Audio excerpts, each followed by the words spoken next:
Hello everyone, আসসালামু আলাইকুম। আশা করি সবাই ভালো আছেন।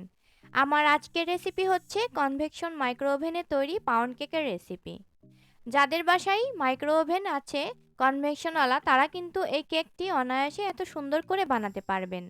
আর যারা অনেকে মনে করেন যে বাসায় ওভেন আছে, শুধু শুধু পড়ে আছে, খাবার গরম ছাড়া কিছুই করতে পারি না, তো তাদের ওভেনে যদি কনভেকশন অপশনটা থেকে থাকে, তারা কিন্তু বেকিং আইটেম অনেক সুন্দরভাবে করতে পারবেন। যেমন আজকে আমি কেকটা তৈরি করেছি অনেক সুন্দরভাবে, আর দেখানোর চেষ্টা করেছি আপনাদেরকে ডিটেলস। আমি আমার কনভেকশনওয়ালা ওভেনে কিভাবে কত সুন্দরভাবে বেকিং আইটেমগুলো তৈরি করি সেগুলো নিয়ে কিন্তু বেশ কিছু ভিডিও চ্যানেলে আপলোড করেছি। আপনারা চাইলে দেখে নিতে পারেন, আমি লিঙ্ক কিন্তু ডেসক্রিপশন বক্সে দিয়ে দিব। তো চলুন দর্শক, আজকের এই সহজ পাউন্ড কেকের রেসিপিটি দেখে নেওয়া যাক। আর রেসিপিটি ভালো লাগলে কিন্তু একটা লাইক ও কমেন্ট করে যেতে ভুলবেন না, চ্যানেলটি সাবস্ক্রাইব করে পাশেই থাকবেন। তো মূল রেসিপিতে চলে আসলাম। এখানে ফার্স্টে আমি শুকনো উপকরণগুলো চেলে নিব। আমি দিয়ে দিচ্ছি 2/3 কাপ প্লাস 1 টেবিল চামচ পরিমাণ আটা। 1/3 কাপ দিয়ে দুইবার দিলেই 2/3 কাপ কিন্তু হয়ে যাবে। আর তারপরে আমি এখানে দিয়ে দিচ্ছি কর্নফ্লাওয়ার 2 টেবিল চামচ পরিমাণ। আর তারপরে দিচ্ছি গুঁড়া দুধ 1 টেবিল চামচ পরিমাণ। তারপরে দিচ্ছি বেকিং পাউডার এখানে হাফ চা চামচ।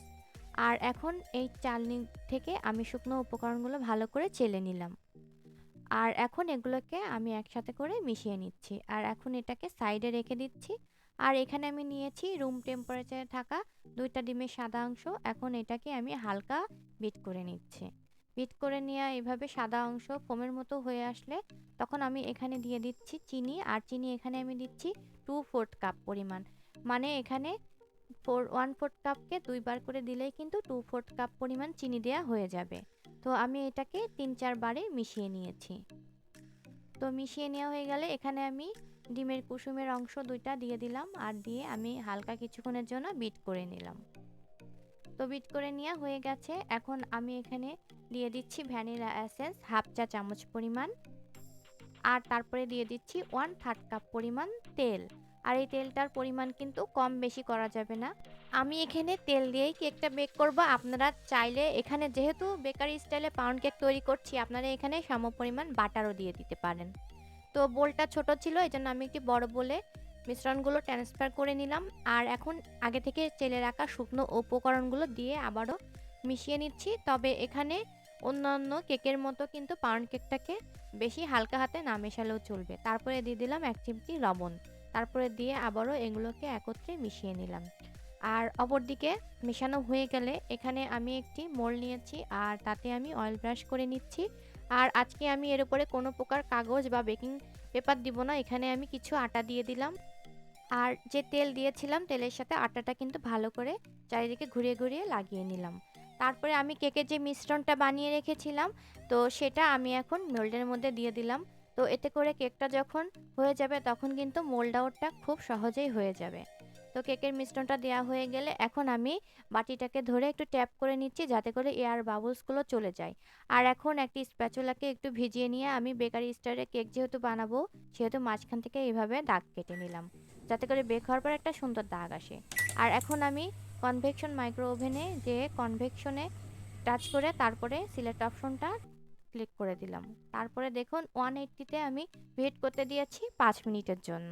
তো যখন প্রিহিট হয়ে যাবে তখন কিন্তু একটা সাউন্ড হবে, বুঝতে হবে যে প্রিহিট হয়ে গেছে। আর এখানে কিন্তু অটো 10 মিনিট চলে আসবে। আর আমি এখন যতটুকু টাইম সময় বেক করব ততটুকু টাইম এর সাথে অ্যাড করে নিব। তো আমি এখন কেকটা 180-তে 30 মিনিট বেক করব, এজন্য আমি এখান থেকে 30 মিনিট সিলেক্ট করে দিলাম। আর তারপরে ওভেনের সাথে যে লোয়ার র্যাকটা দেয় ওটা বসিয়ে দিলাম, এটা কিন্তু দিতেই হবে।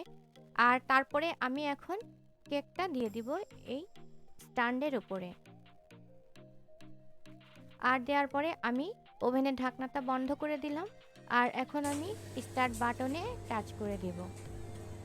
তারপরে আমি অপেক্ষা করব 30 মিনিট। তবে 30 মিনিটের কারো ওভেনে কম বেশিও লাগতে পারে, সেটা আপনাদের ওভেন বুঝে।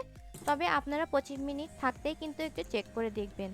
আমি যেমন আর 1 মিনিট 36 সেকেন্ড থাকতেই কিন্তু দেখেছি মাশাল্লাহ আমার কেকটা কিন্তু প্রায় 28 মিনিটেই বেক হয়ে গেছে। এখন আমি মাইক্রোওভেন থেকে বের করে গরম থাকা অবস্থায় কিছুটা অয়েল ব্রাশ করে দিলাম, আর এই পর্যায়ে এসে আপনারা কিন্তু বাটারও ব্রাশ করে দিতে পারেন যারা বাটার দিয়ে কেকটা তৈরি করবেন। আর ঠান্ডা হওয়া পর্যন্ত অপেক্ষা করলাম। তো কেকটা ঠান্ডা হয়ে গেছে। এখন আমি একটি চাকু দিয়ে চারিদিকে আলগা করে নিচ্ছি যাতে করে কেকটা ভালোভাবে মোল্ড আউট হয়ে যায়।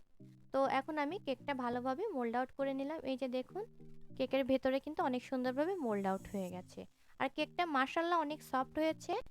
আর এই কেকটা খেতে কিন্তু অনেক মজার হয়। আমি এখন কেকটাকে পিস পিস করে কেটে নিয়ে আপনাদের দেখিয়ে দিচ্ছি যে কেকের ভেতরটা কত সুন্দরভাবে বেক হয়েছে। আর কনভেকশন মাইক্রো ওভেনে কিন্তু এত সুন্দরভাবেই আপনারা বেক করতে পারবেন কেক। ইলেকট্রিক ওভেনের থেকে কিন্তু কোনো অংশে কম না। আশা করছি দর্শক আমার আজকের এই রেসিপিটি আপনাদের কাছে অনেক ভালো লেগেছে। ভালো লেগে থাকলে চ্যানেলটি সাবস্ক্রাইব করে পাশে থাকবেন। আজকে আর কথা বাড়াচ্ছি না। আল্লাহ হাফেজ।